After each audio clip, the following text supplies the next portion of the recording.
Welcome back to the Money Gains podcast. Do you want to live your life for now and retire comfortably? We are joined by financial expert Lisa Conway-Hughes. Lisa, welcome to the show. Thanks for having me on. I am super excited. I've been geeking out on some of your podcast episodes with Damien. Thank you. And they are amazing. When someone's been on another show like 3-4 times, you kind of get excited when the guest comes on, I think. Well, I'm excited. I hope I can do it justice. But for those who don't know you, just a quick 411 into what you do, that'd be fantastic. Yeah, so I've been a financial advisor, well, all my working life really, nearly 20 years now. And last year I set up my own financial advisory firm called LCH Wealth. And since 2008, well, in 2008, I started this incognito thing called Miss Lolly because the company I was working for then didn't like me being online. And it just started off as a blog, but I was really passionate about talking to people about money in a way that I would understand, because I didn't know anybody that had a financial advisor when I was growing up. It was something completely alien to me. And so I felt all this stuff that I was learning at work was actually stuff that people really needed to know. So that's what Miss Lolly started out as, was a blog, which quite embarrassing blog post now. But now it's mainly an Instagram, YouTube, those kind of things. I was reading a couple of the blogs today and I think they're great. Thank you. Yeah, they're really good fun. There's a few questions actually about that today, but I want to kickstart this for someone because I feel like when it comes to wealth and building wealth in general, like everybody struggles with this, like, how much am I going to need to have for my life and that retirement number? And it really hit home with me. And that was actually the catalyst. So I struggled with debt quite badly in my 20s. Mm-hmm. And it was when someone asked me... And that's very easy to do as well. Very easy to do. Oh, God, extremely. Yeah. It's even more so in today's day and age as well with the consumerism culture, absolutely. But I think my friend basically asked me, how long did I want to live for? When did I want to retire? And how much you spending a year? And did that calculation with me. And it scared the living daylights out of me. Yeah. And that was my moment of like, okay, I really need to do something about this. But it scares a lot of other people as well. And so when you work with someone, how do you work out with them how much they actually need to retire? Well, it is a scary number. And so you've got to work out what's your reaction going to be to it, because some people like you are thinking, right, that's a challenge, I'm going to achieve it. And some people are going to run away from it and not do anything, and that's pointless. So before I tell you, you've got to think about what is going to be your reaction so you can overcome it. And if you're a natural person to run away or be an ostrich, then brace yourself. But it's take the money that you want every year, and as a rough rule of thumb, times it by 25. So if you want £10,000 a year in retirement, which obviously isn't a lot, but you're going to need 250,000 in your pot. If you want £40,000 a year in retirement, you're going to need £1 million in your pot. And that's in today's prices. So as inflation rises, that goal is going to get bigger and bigger with inflation. So when you hear in the news, retirement millionaires, pension millionaires, they're not actually as rich as they sound. So yeah, I think working out this 25 times rule is a good, as it is, a rule of thumb. But if you want an exact number, there are loads of websites like Fidelity's got one, Aviva, Scottish Widows. Go on those pension company websites and you put in your age, what you've got already, expected growth rates, and it will project forward what you're likely to get. And there aren't many people where it's not a shock. So just be prepared for a shock. And then I think the other side of the coin is when you're deciding what to do about it is you can only do what you can physically do right now. So that is enough. So starting is important, and financial planning is really hard. The beginning of it is small gains that are really uninteresting. Yeah. So start small and just give yourself a break, I would say. It's such a good point. And people like, why is it 25 years? What they ask, I get this question a lot. They're like, why are you saying 25? Yeah, it's not because we want you to die on year 25. It's because if you had £100,000 and you could reasonably hope that your investment portfolio might grow at 4% after costs and charges.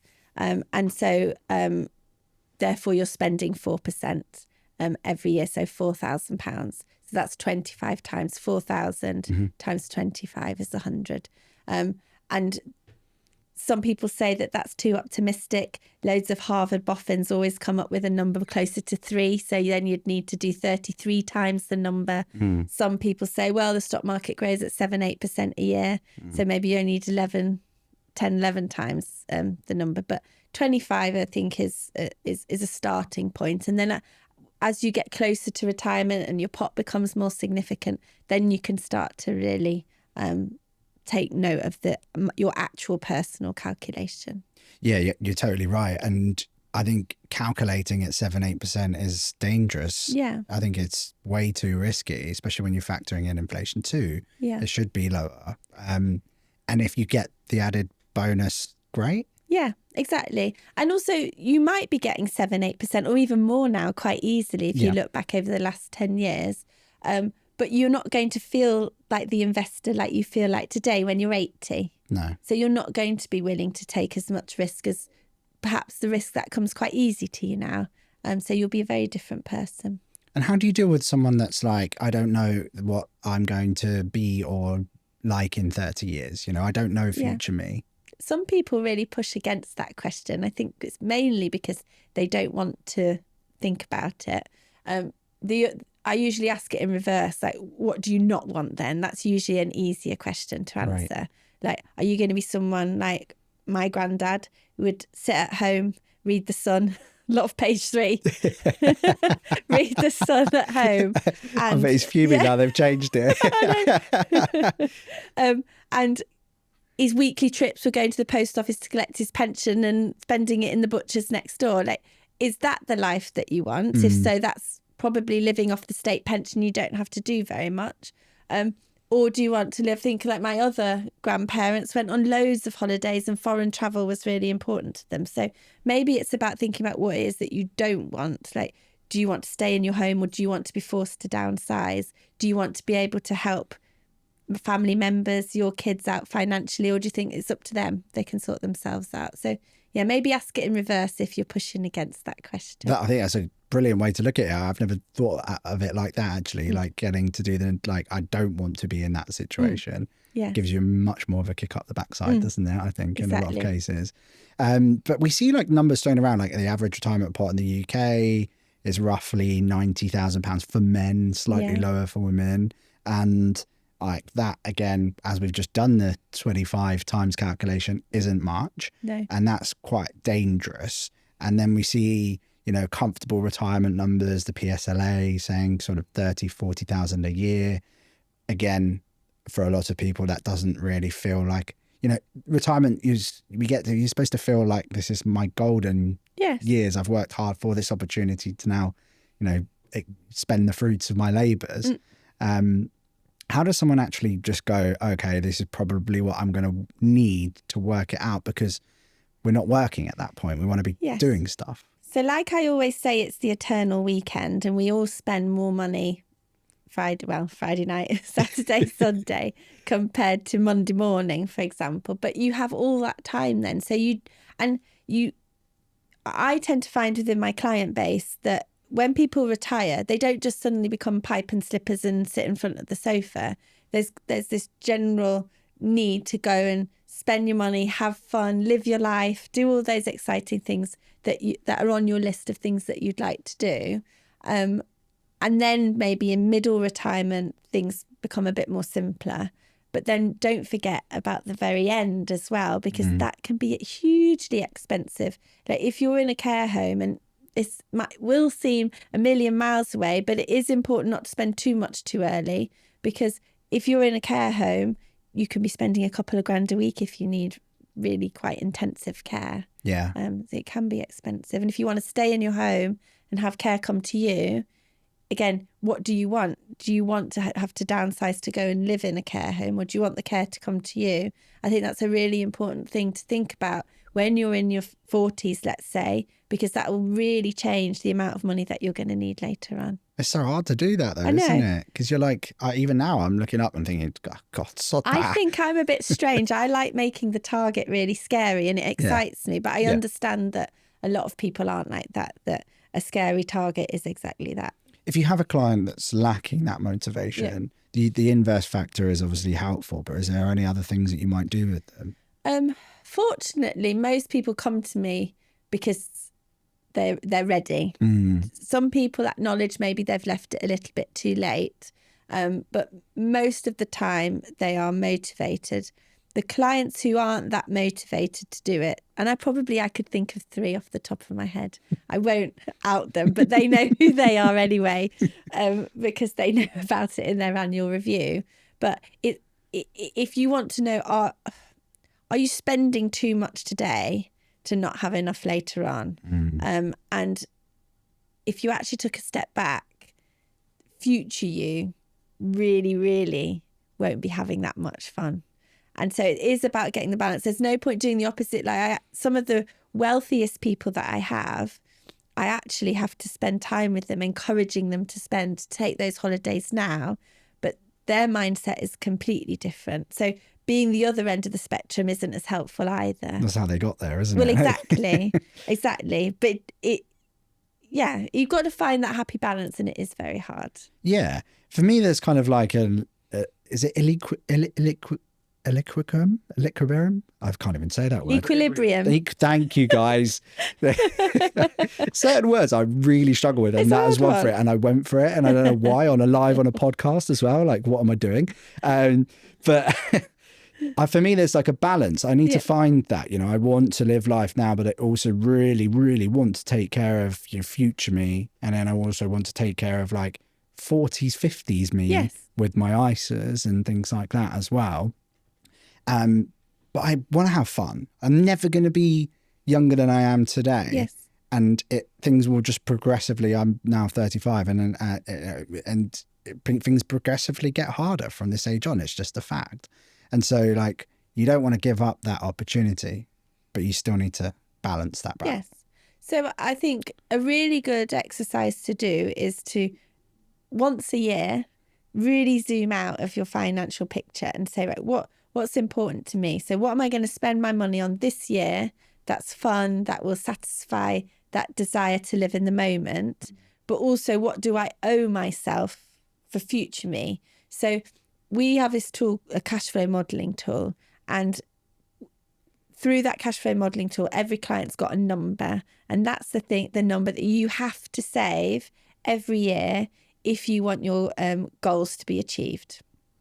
And so when you know that number, you can put that into your plan and say, well, this much is for the future me, this much is for fun, and then this much is for the day-to-day living. And I think if you can take that step back, you can try and find that balance. And for most people, unless you're extremely wealthy, it means there's going to have to be some cutbacks, but the pain's going to come one day, whether it's now or later. Yeah.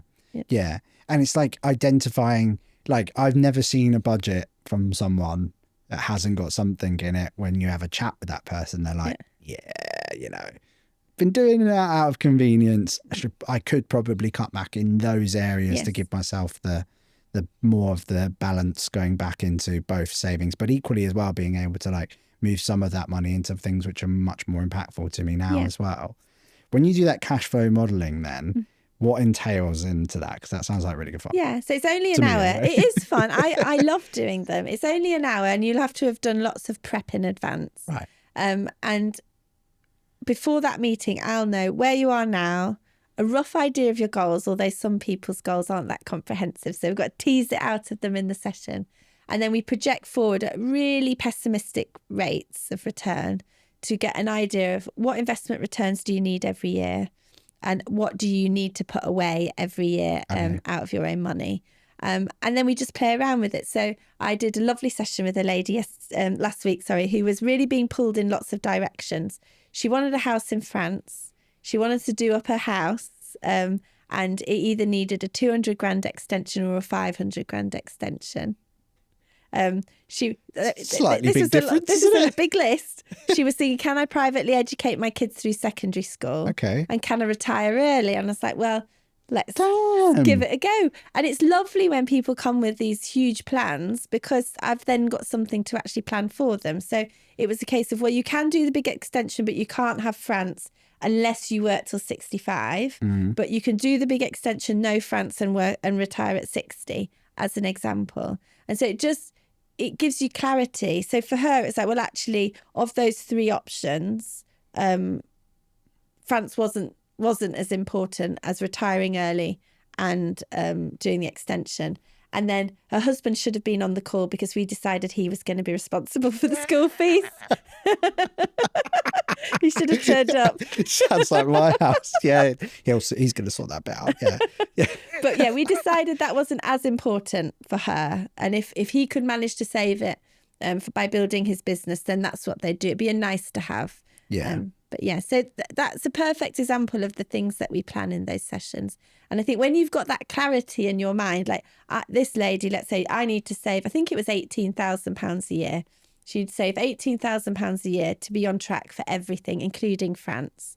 And she was fine with it. It was I think it changed it for, I hate saving, I hate investing, or God, putting money into my pension feels like it's money for a lifetime away. Yeah. To actually giving it real purpose of what you're doing with that money. Are you ready to take your first steps into investing? We're thrilled to partner with Trading 212, the app that makes investing accessible and straightforward for everyone. With Trading 212, you can open a stocks and shares ISA that's packed with features, zero commission on your investments, industry low FX fees, and access to thousands of ETFs, funds, and individual stocks from markets all over the world. The app is incredibly intuitive, designed to help you invest with confidence, whether you're a total beginner or already a pro. Trading 212 is FCA regulated and the client's funds are protected by FSCS protection. Honestly, I am such a fan of how easy it is to use that I've started recommending it to friends who are new to investing themselves. It's simple and secure, and it gives you all the tools you need to build your portfolio. And here's the best part. Right now, Trading 212 is offering you guys a free fractional share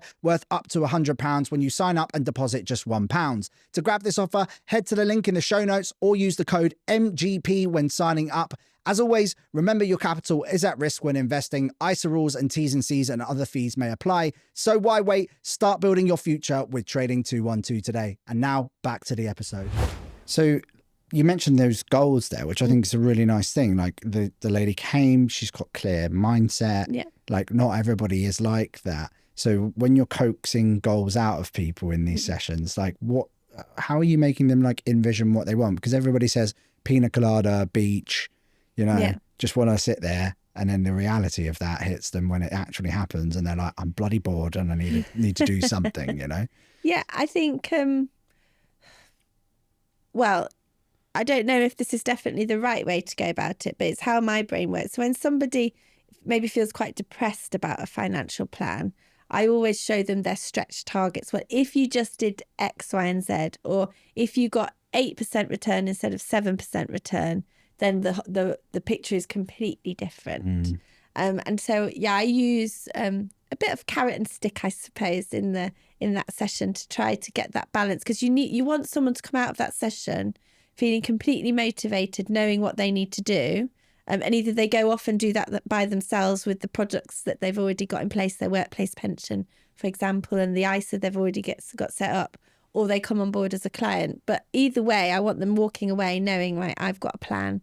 And most people, if they have done one with us, they'll come back every 2, 3, 4 years or a life change, just to get it remodeled again, so that you just keep tapping yourself back in the right direction. Oh, that's a nice thing. So you're just like, things have changed a little bit for me. Maybe I've got a promotion or a big bonus, and I want to know how that's going to massively affect it.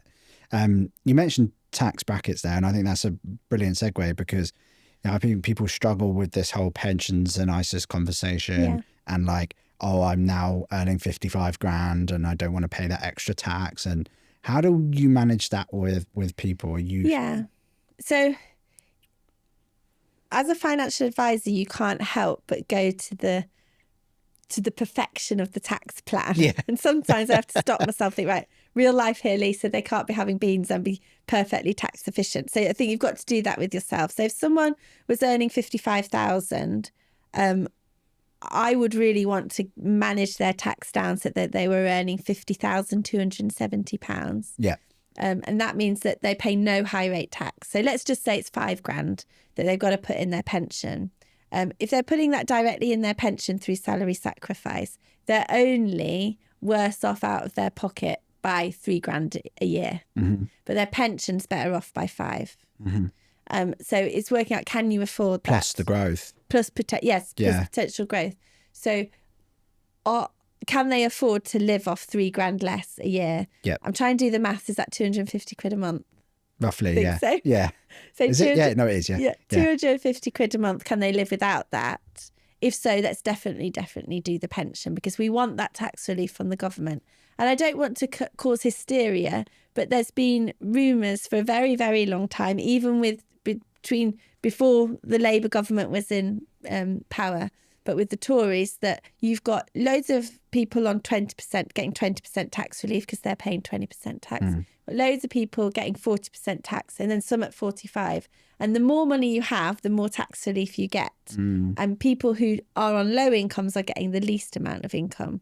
So it makes complete sense from a moral point of view. Let's make it a level playing field. And I know a lot of research has been done into what if everyone just got 30% tax relief.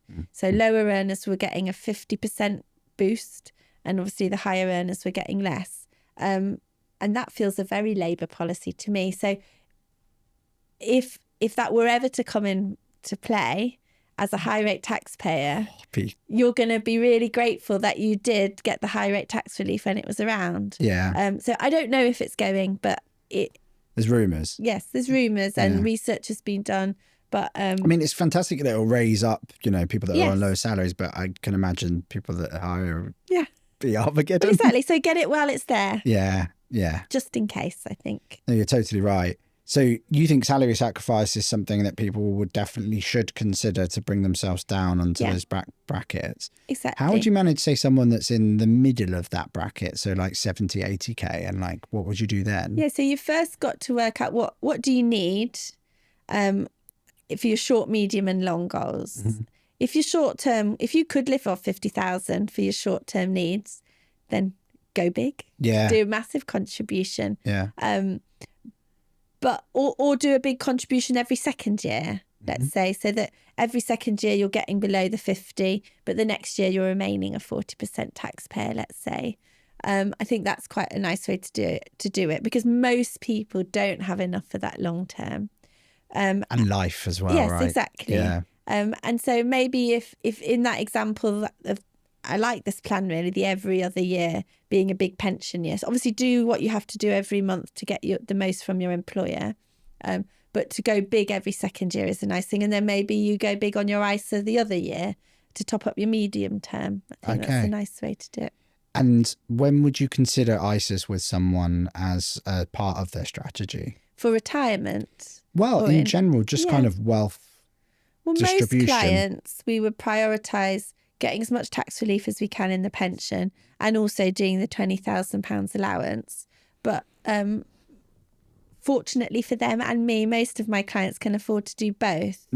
But if you can't afford to do both, it's just it's going back to that original thing that I said at the beginning. You've just got to do what you can do. Yeah. And set up monthly direct debits to the pension, to the ISA, and just leave them alone. Yeah. Yeah. Don't try and become a day trader. No, please don't. And we literally did a video, I think Danielle might even be editing it right now, is we how to automate your finances. Like automation is so key with these things, even on small or large amounts. And it doesn't necessarily matter. You want to just take that manual input out of it. So ISAs are important for people because of the access. How do you handle that with them? Because that 57 lockup. How do we motivate them to put their money away for the long term? For the pension, yeah. The tax relief is always the incentive, especially if it's a personal contribution. Because let's say I'm a 40% taxpayer and I pay in £80 into my pension out of my own money. The government's going to top that up to 100, so I get 20% tax relief. And then when I do my tax return, I'm going to get another 20 back in my tax return. Yeah, it gets paid into your rebate. bank. Feels like free money. It's lovely. Yeah. And so for clients in that situation, we don't let them feel the enjoyment of that £20 rebate. That's the money then that fills the ISA. So by doing your pension contribution in that way, if you're doing extra into a personal pension, the tax relief can be your ISA money for the next year. That's really clever. Yeah, a lot of people don't know about that on the higher tax brackets, and you can backdate it as well, can't you? Yes, I always forget it's 3 or 4 years. Yeah. But most people assume that you get. So what we're talking about is really salary sacrifice. So let's say I'm with a pension at work, and I earn £100,000, and I pay 20,000 into my pension. I'm only going to pay tax and national insurance on 80,000. However, and I know 100's a high number, but I'm using it for the simplicity. Yeah. And then if I earned £100,000 and my company doesn't use salary sacrifice, I'm going to pay tax and national insurance on the whole lot. Then I'm going to put some money in my pension. The pension provider is going to give me 20% tax relief, and that's the end of the story. But actually, I'm a 40% taxpayer, so I'm going to have to add those pension contributions onto my tax relief and tax return. So many people don't realise that, and some big companies that you'd be surprised aren't using salary sacrifice. And so, check. The question to ask your HR team is: am I using salary sacrifice, or do I need to put these pension contributions onto my tax return every year? And you'll see when you go into your statement, into your pension, a good clue is if it's just one contribution from the employer and no tax relief on the statement, you know it's all happened because the tax relief's been taken through salary sacrifice. But if you see the amount you pay in, like the 80 plus the 20, you know that you're not getting that's a sign you probably should be putting it on your That's tax a good return. hack. So a lady I never had it when I was on. Oh, what, salary sacrifice? Yeah, no. So I had to reapply, do my tax return every year. Yes. And I didn't know about it as well. And I backdated it and got two years, I think, when I was over the threshold. So it was a lovely bump. Yes, exactly. It's really it's free money at that point. I can't remember the number, but it's a huge amount of pension tax relief that goes unclaimed because people don't know that. Wow. Huge. I would like to say. Why is it not just a simple system that just works? Like, why make it complicated? You're already adding 20%. Should be just almost like a thing. It's gone over the threshold. Okay, now it's 40. Yes. But that's a really nice touch. So that money that comes in on the rebate then goes into people's ISAs. You tell them not to think it's money that exists for me to buy a red sports car. No, exactly. Yeah. Yeah. Okay, cool. That's a really good strategy. How do you play this with clients in terms of modeling for example, when somebody joins an organization, they usually put on a default fund and there are a multitude of options available to them. Sometimes a very small amount depending on the pension provider. Example being my mum found £65,000 in a lost workplace pension. Good for her. Yeah, it was a good win. She could have had 110 on a more balanced fund, just a straight middle risk fund. And that's a considerable gap. Obviously, that's been compounding since her 20s, so it's that's why the gap's so large. But that's quite a big thing for people to get right, because if you are in your 30s or 40s listening to this, that's potentially quite a lot of money. But how do you get people to manage that and work that out and whether it's right for them? So, well, first of all, you've got to know what the default fund is. So don't forget these pension providers, you're paying them, you're their customer, they need to work for you. So don't be nervous to ring up and ask questions. And if you get someone on the phone who isn't answering your question in the right way, maybe it's not your problem, maybe they don't know. So ring again and get someone nice. That's so true. Sometimes, honestly, when I ring some pension providers, it's really clear that the person on the other end of the phone doesn't know what I'm asking. So I won't name names, but I've definitely been there. So don't assume it's you. And don't forget you are the customer. So ring up, say, what's the default fund? And the default fund is just the one you're naturally put into if you don't do anything. And obviously the company has a duty to make sure that default fund is good, but it's good for everyone. So it might not be good for you at all stages of your career. The other thing to find out is if it's lifestyling. So what that means is when you're young, they're going to take a lot of risk. And as you usually get between 10 and 15 years before retirement, they're going to start to reduce the risk and sell away from equities. And that, with hindsight, could be a brilliant thing, but it also could be the wrong thing because they're not selling based on the market conditions. It's an automatic sell based on your age. Like the life strategy funds at Vanguard, etc. So those ones I don't think do it, but just look out for lifestyling in the pension. So find that out, and then ask the employer's pension scheme, have you got a book of all the funds that I could be in and all the costs and charges?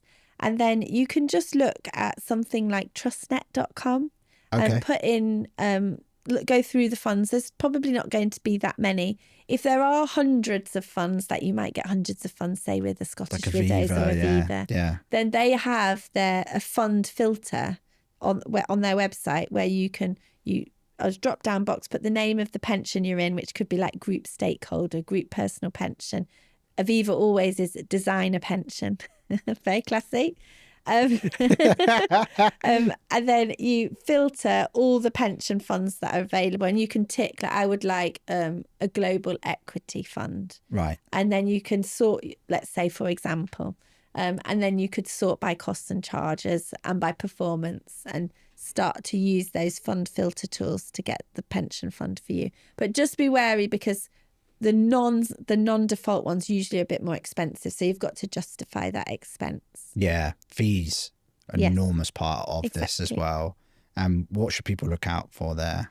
So some really old pensions, like when you go and buy currency, there's a buy price and there's a sell price. Yeah. In the world of pensions, it's called bid offer spread, and it might be called that in currency, I don't know, but in our world it's bid offer spread. And you find in older pensions that there's a 5% initial.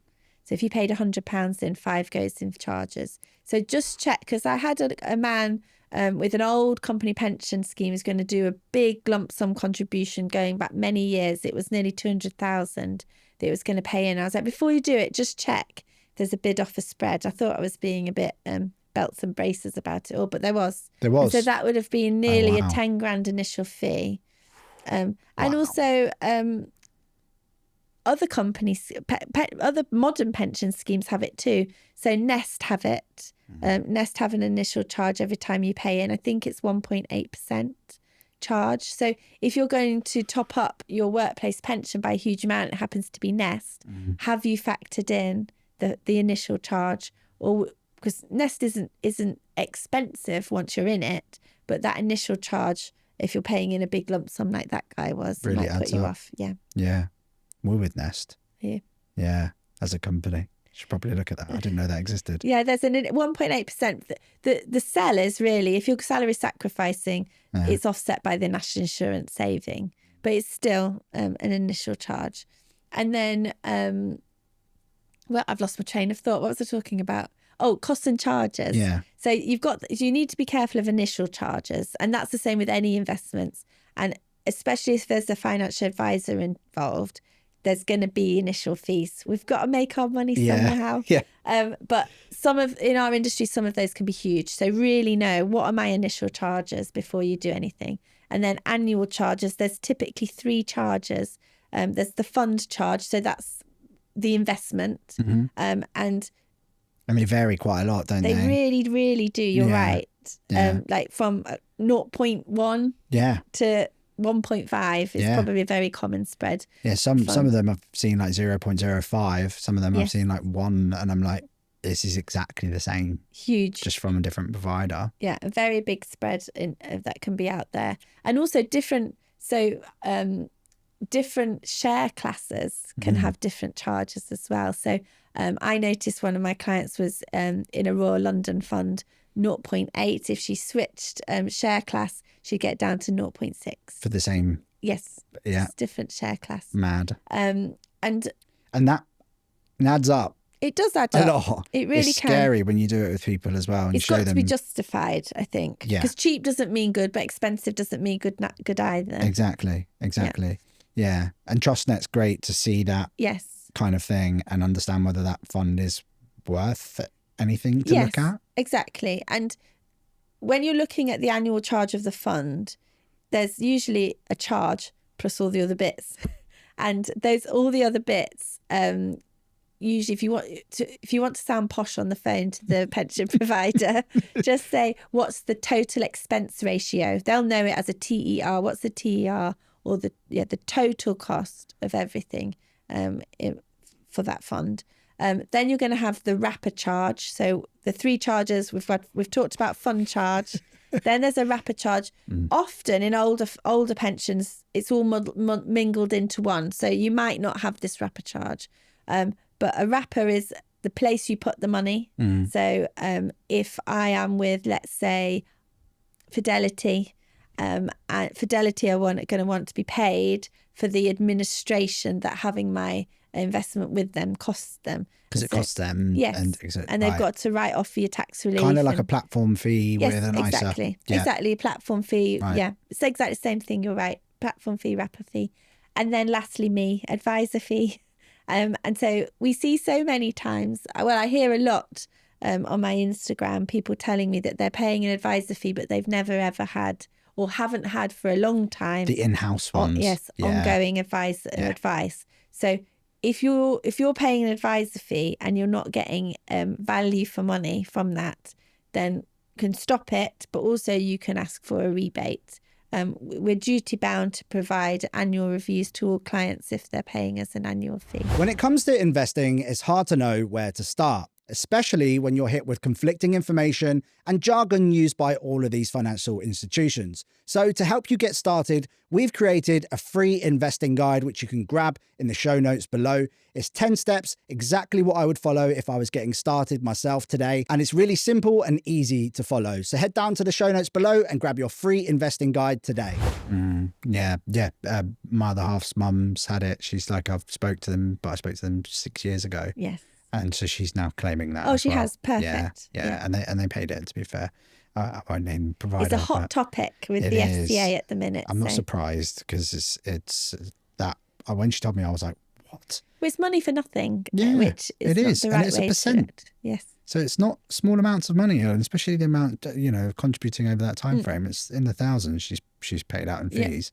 So it's, that's literally her retirement in a few years' time. Yes. So it's a big difference to her. Yeah.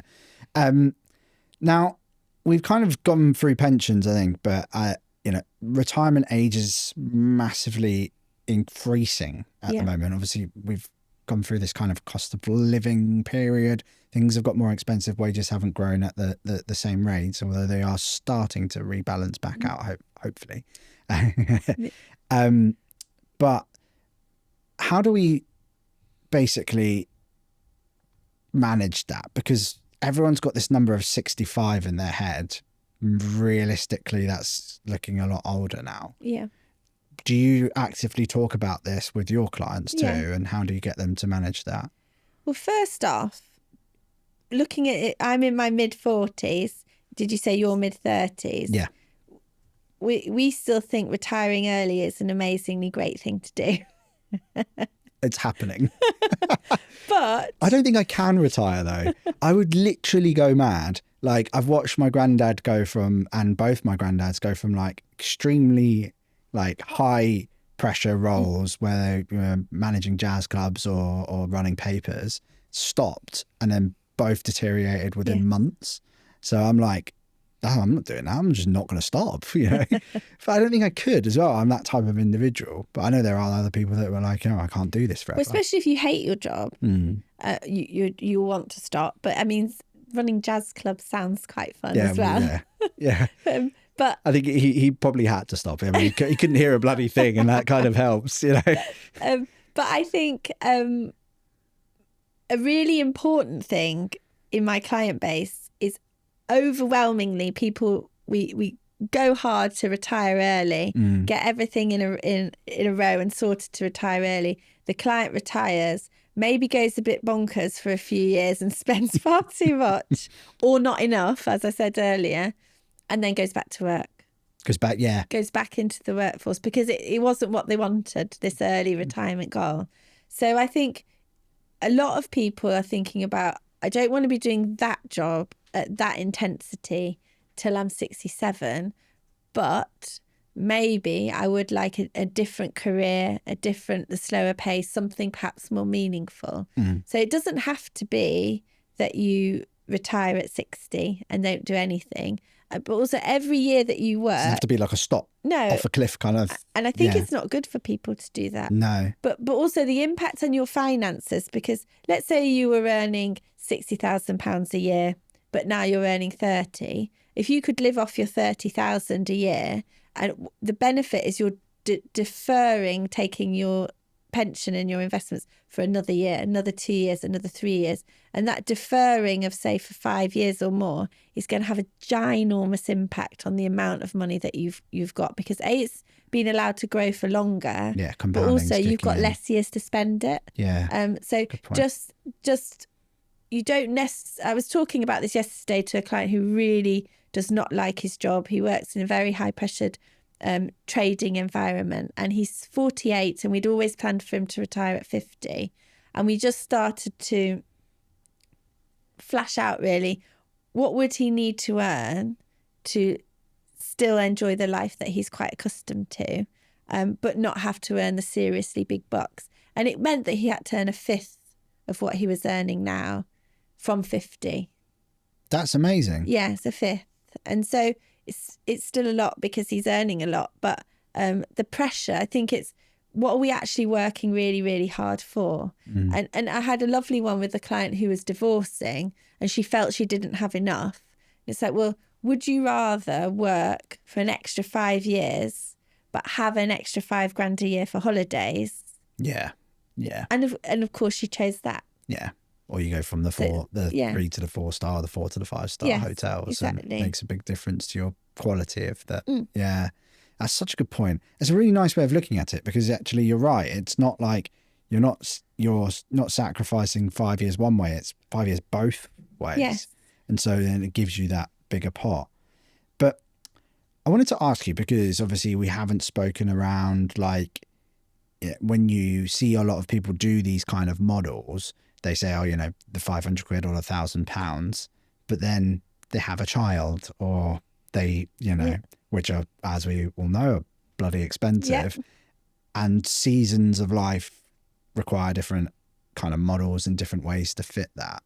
Yeah. When you do that work with your clients, like how do you get them to think about these key life moments and how it impacts their contribution? Yeah, my husband always takes the mickey out of me, because he can hear me doing these sessions, these one-off sessions with people. And he's like, you go in with the hard-hitting stuff straight from the beginning. It's like, well, I need to know it. And it's questions that if I met them in the pub, you wouldn't dream of asking. But like, are you going to have kids? 1 or 2 kids? Do you think you'll privately educate them? Where are you going to live? You're going to need to look after your parents. You're going to inherit from your parents. So the questions come fast and hard, and they're quite personal. And I can tell sometimes. Imagine you sitting in the bar with a pint going, tell me about your parents. I don't have very good social bar skills as a consequence. But these things are really important. And we talk, like, I know all of my clients' inner secrets, really, like from, are we going to be planning IVF? Are we going to be planning surrogacy? What, like, really personal things that you wouldn't expect to be talking to about a financial advisor. But if that plan's going to be meaningful and it's going to be accurate, then as long as the client feels comfortable, I want to put it in the plan, because then it makes it a really, really personalised plan for them. And then you can accurately forecast. Yes. Yeah. And if those things don't happen, or you have the 1 child instead of the 2, then I think if someone's on the fence and say, oh, well, I'd like 2 or 3 kids, we'd put in 3 into the model. And then if you don't and you have less, then there's a little bit more money spare.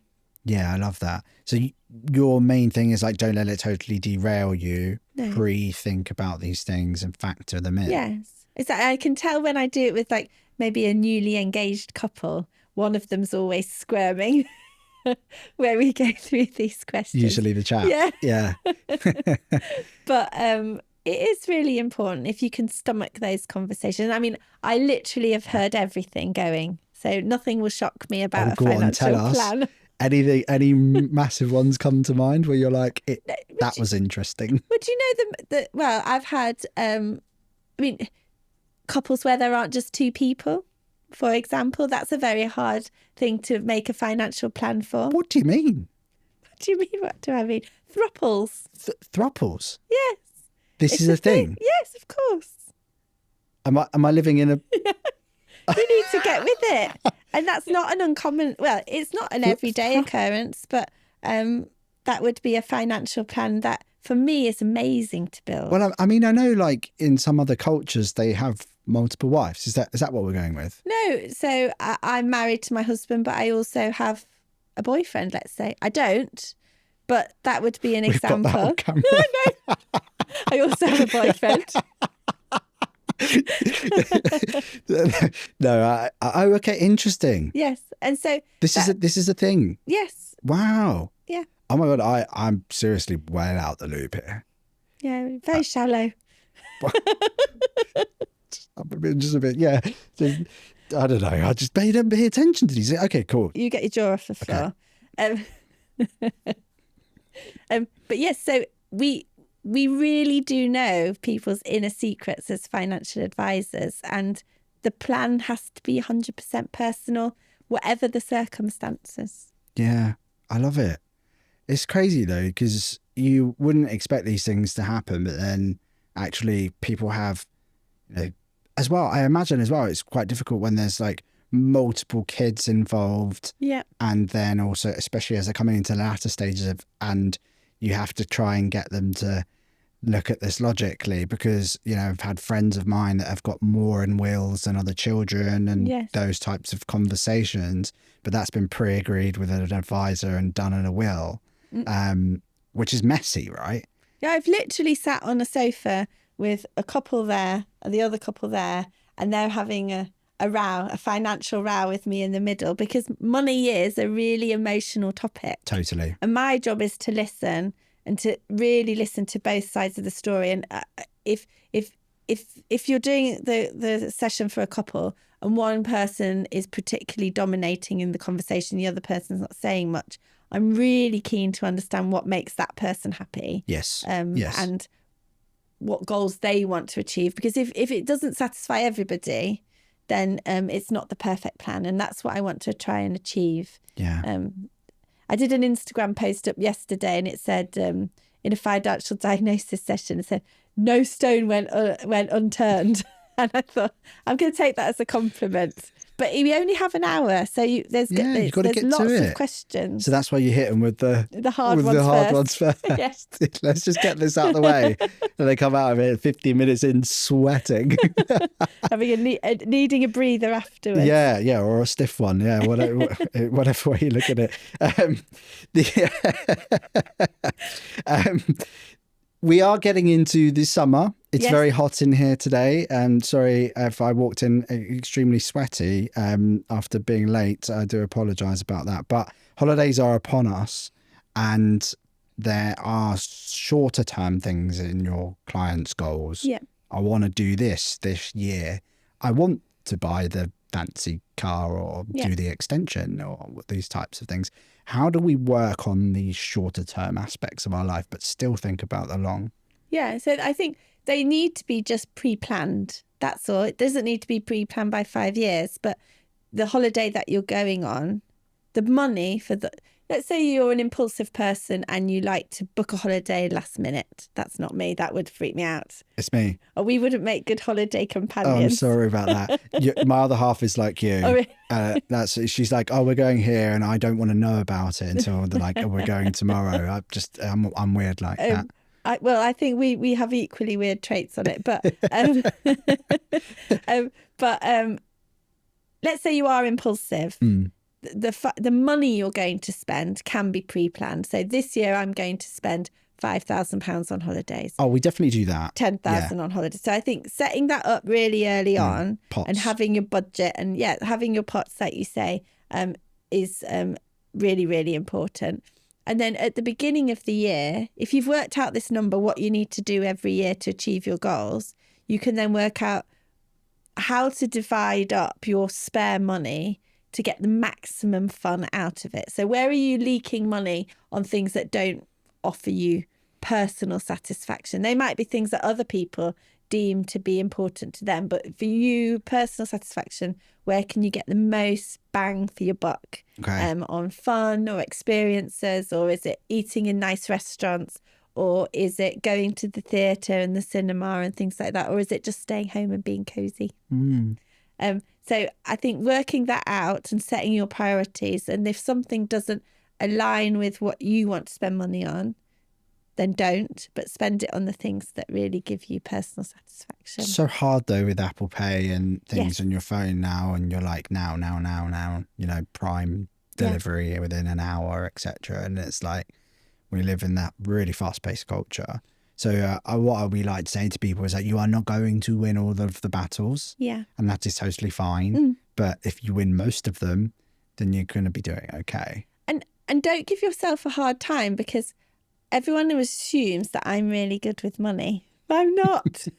But I am really good at sticking to a rule. So I've had to make my financial plan be literally Lisa shopping proof. Yeah. So is your vice shopping? It's clothes, it's holidays, it's shiny things. So the way I do it for me, and you've got to find your financial personality really, I think. So for me, the day that I pay myself, the money that I know I have to pay to set aside into savings, my ISAs and pensions is gone. And then I put money from then into the joint account, which pays my bills, food, life. And then money goes into the kids' accounts for like termly costs and things like that.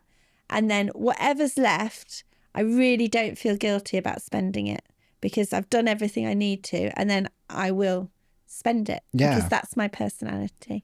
I do exactly the same. We talk about this a lot. Like we have the 3 bank system. So it's like your money comes in, pay yourself first, savings and investments. Then your money goes into bank number 2, and that runs your bills and your life, joint account, whatever that might well be. Then bank number 1, woohoo!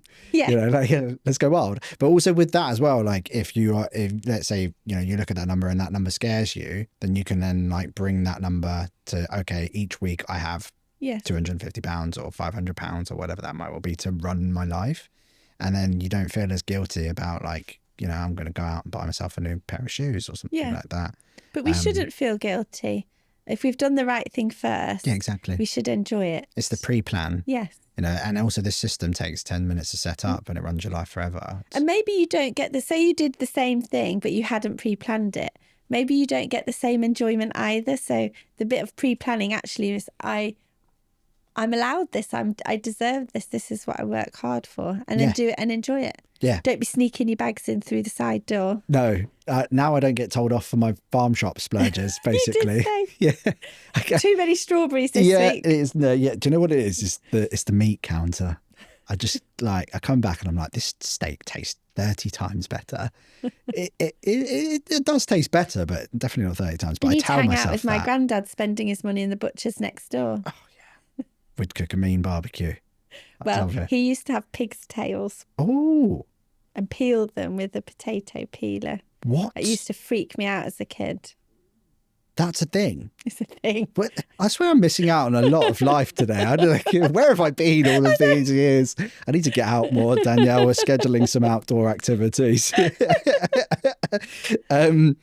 But I think, like, to bring this to a close, I think, because this has been a lovely podcast and I think there's so much value in it for people as well. And that's why I really wanted to have you on, because I like the way you approach it. It's like, it's not like you need to do this. It's like, no, let's just be logical and let's look at it and let's sort it out based on you, your life. Everything's unique.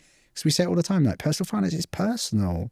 Yes. And it's different for every single person in this room and every single person you meet on the street, and never have a budget the same. And so we've got to treat it like that. And that's why financial advisors sometimes, for me, get it wrong, is they don't have that like person aspect first. And actually, technically, you're kind of a life coach alongside it, right? And the best ones are, you know, they get the person right first. But financial advice can be quite a stickler for some people at certain points in life. And do you feel like everybody needs it? Because obviously everybody can't always afford it. Yeah. Well, obviously no one needs bad financial advice. I think that's the first thing. Got to be really careful the kind of advice that you're getting. And for me, as an independent advisor, I think you have to go independent. I think you've got to go with someone who is got your interests only at heart, not just a list of things they could possibly sell you. And then, well, we've designed the service in such a way that I think everybody doesn't need financial advice from your very first paycheck, but just to dip in and out every couple of years to get a sense check, I think is really helpful. But also, when I look back, when I was once a 26-year-old financial advisor, how anyone trusted me, I don't know, because I looked 12, but they still did. And some of those clients, well, a lot of those clients are still with me. Oh, that's nice. Yeah, and well, I love them, honestly. They've been with me through all the changes in my career. And so if you're younger and thinking, I don't have the money to be with an advisor that's, say, got a £500,000 minimum, you can go and find someone who's at that stage of their career. And there's some amazing financial advisors out there, really, really well qualified, that will be in their early mid-20s, that you could sort of tag along with. And as they grow, you grow, and you go both on this career journey together. Yeah. And they'd be very happy to have a growing client base. So you can find financial advisors on a company called Vouched For. It's like the I can't think of, it's like a rating service for financial advisors. Compare the market for financial advisors. And you can see what real people have actually said about them. Right. And you can't, as an advisor, you can control who you ask to send you a review. So if someone's got loads of reviews, you know that they're sending it to everyone. If someone's got 5 or 10, you know they're probably just cherry picking the good ones that are going to get you the best ones. So I think that's a good place. Okay. But yes. And you mentioned obviously your cash flow sessions. Yeah. How do people go about doing that? Would they get in touch or?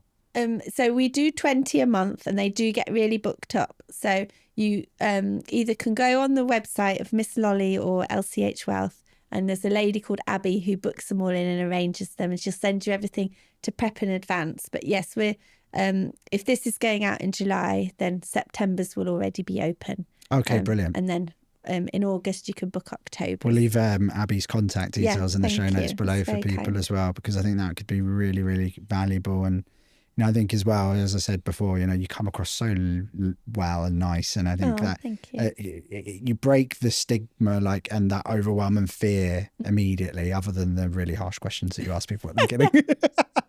but as long as you can get over that, you're going to be in good hands. But I've loved this. And is that where you want to send people today? Is that? Yeah. So Miss Lolly, I'm on Instagram, and then misslolly.com is the website, and then LCH Wealth. Okay. Thanks so much for coming on. Thank you for having me.